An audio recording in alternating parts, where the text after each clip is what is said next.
You're listening to Big World Network.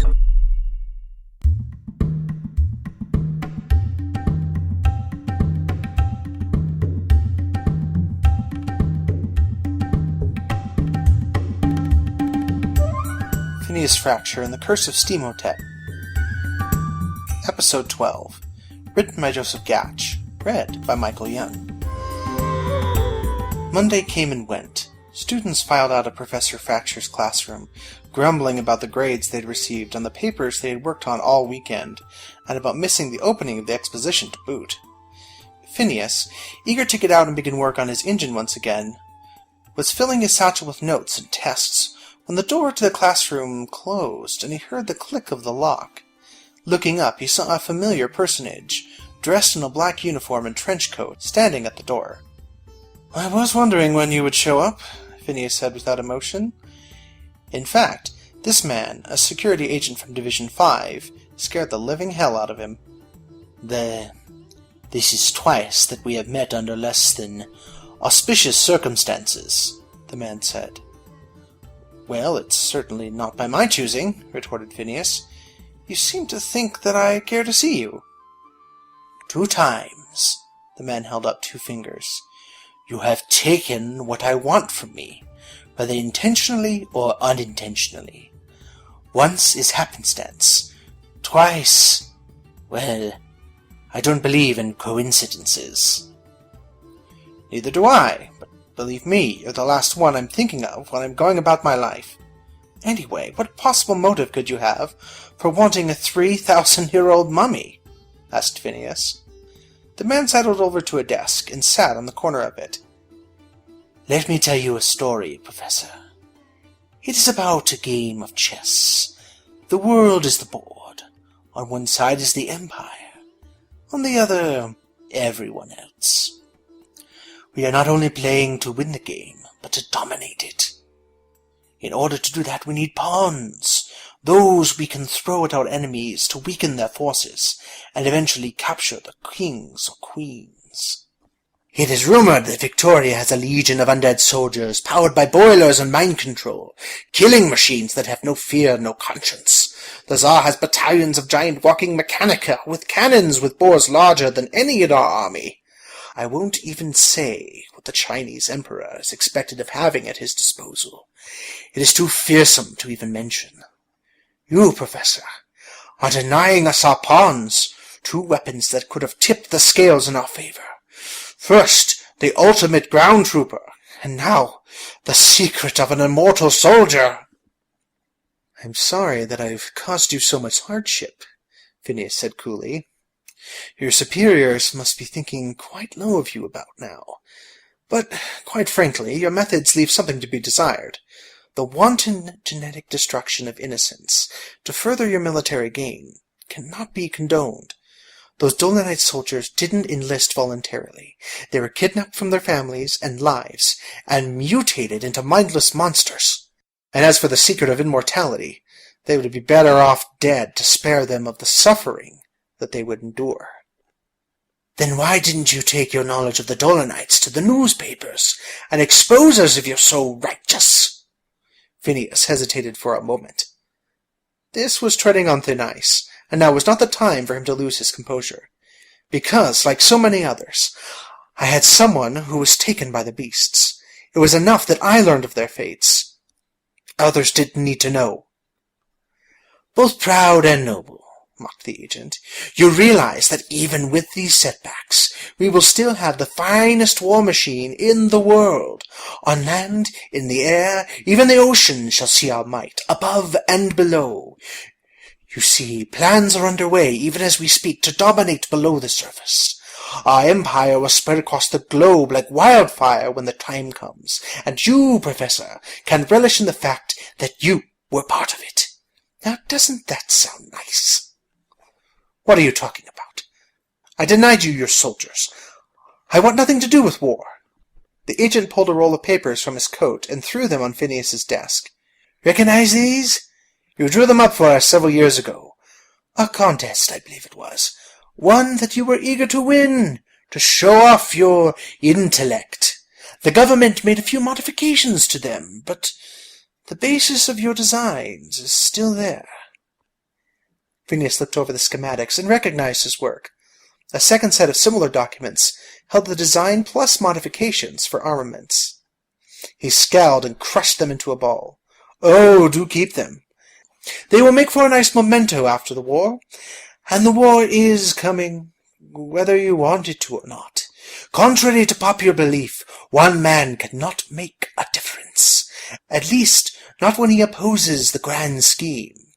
The agent pulled a card with the name Farrington Thorne from his wallet and placed it on the desk. "If you ever change your mind about joining us, let me know. You really do nice work. I have driven one of the battle machines myself. It handles beautifully." Thorne went to the door and unlocked it. "Oh, and by the way, enjoy London while you can. I hear that the weather is absolutely dreadful this time of year." The agent opened the door, and William entered as he was leaving. "Good afternoon, Mr. Patterson." "Good afternoon," William replied, only to give him a second glance, wondering how the man knew his name. Once he was gone, William waved his hand in front of his face. "Is there a sewer problem in this city? I've been smelling the most pungent of odors lately." "Could be," said Phineas. "The rats are certainly out in force." "What did he want?" Phineas picked up his satchel and walked William to the door. "He seems to think that I am some sort of rebel, eager to thwart the Empire at every move." "Bosh! The only thing you ever rebelled against was when Mrs. Popkiss tried to switch you to tea. Although I have to say that you were very passionate about that cause." "A mistake she will not soon make again, I dare say." They walked in silence to the edge of the campus. They hailed a cab and headed for Phineas's home. Along the way, Phineas stared out the window at the citizens going about their daily business. If Thorne's prediction about the war was true, then all of their lives would be turned upside down. Life, as everyone knew it, would end. Not since Mexico foolishly attacked a battalion of steamwalkers at the Alamo had there been war in this nation. Though America had an easy victory at that time, this would be entirely different. Their adversaries would be much more prepared this time around. When they arrived at home, Phineas picked up the mail, which was bundled and tossed at the front gate. One of these days he would have a talk with the postman. so the lout would stop his irrational fears. Mrs. Popkiss greeted them at the door and handed Phineas a cup of coffee as he dropped his bag and made his way to the study with William in tow. He flopped into his favorite leather chair in front of the fireplace, as his friend took up his usual position in the chair opposite. After a few moments of brooding silence, Phineas began recounting what Thorne had told him. "That's awful," said William once Phineas was finished. "After all these years striving for peaceful applications for your inventions, they pervert your work into war machines." He paused, staring at the pile of ashes in the fireplace, and then continued with a change of subject. "There's one thing that I don't understand about our mummy affair." "Just one? I'm still trying to grasp several aspects," replied Phineas. "How did you know that Steamhotep wouldn't hurt us in a clock tower?" "I felt that I had to change gears, so to speak, and think along different lines after what we saw in the basement. What if the mummy didn't want to be resurrected? What if the curse on the sarcophagus didn't pertain to others, but to the occupant? I had to look at his situation, and not ours. Like he said, he and I are kindred spirits. All he wanted to do was build. Where's the despair in that? It had to be something different." "Do you believe that it was really magic that kept him alive? That Anubis really does or did exist?" "Yet another what if," said Phineas. "Can you explain the storm that we saw on the roof through scientific means? Can you explain the storm that we saw up on that roof by scientific means? Can you explain why there was a man without organs walking around who should have been dead millennia ago? I certainly can't. Does this change the world as we know it? Possibly, but until there are more facts, we can only surmise the truth. But what if?" William took a sip of coffee. "What if you told Abigail how you really feel?" Phineas looked at his friend, slightly startled by the sudden query.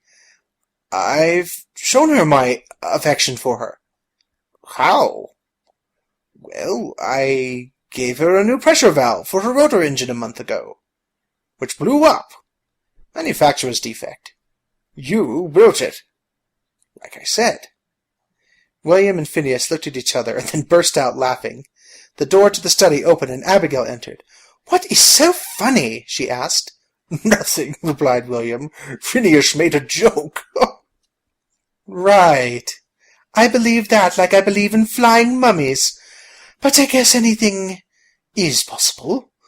She stretched out on the sofa between them. "I had the worst day. It has been a madhouse at the airfield, with all these new trainees coming in. It's like everyone wants to be a pilot these days, but it's strange. They all seem to be connected to the military." "That would seem to fit what Phineas just told me," said William. He then went into detail about their previous conversation, as Phineas began sorting through the mail. "Well, this just became more interesting," Phineas stated as William finished. "I received an invitation from an old schoolmate to speak at a forum." "He doesn't have anything to do with mummies or vampires, does he?" asked Abigail. "No, but before Thorne left my classroom, he told me to enjoy London while I could." "And?" "Guess where the forum is being held? London." "Well, it couldn't be a coincidence, could it?" asked William. "I don't believe in coincidences, and he said the same thing to me," said Phineas. "You aren't really thinking of going, are you? It's obviously, well, it could be a trap. Who would want to capture you?" "All right, I have no reason for you not to go," said Abigail. "Who said anything about just me going?" Phineas held up 3 tickets. "Pack your bags, you two. We have first-class tickets to the land of good manners." Clarence Kinane was having a lousy day. Well, to be exact, a lousy year.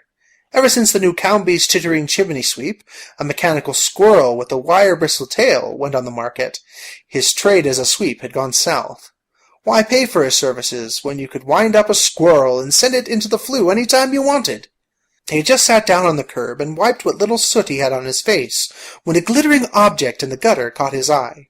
Hoping that it was some bauble that one of the rich folk had dropped, he reached down and picked it up.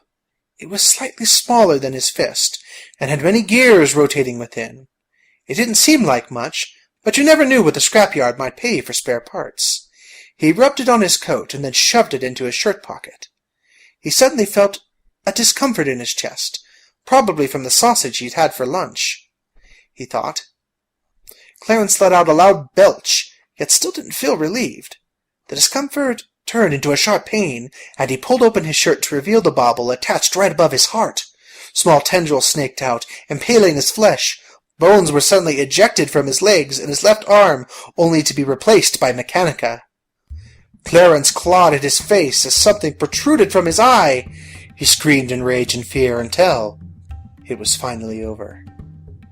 Turning to the east, the heart of Ra's next victim spoke one word. Home. Phineas Frakture will return in Phineas Frakture and the Princess of Atlantis.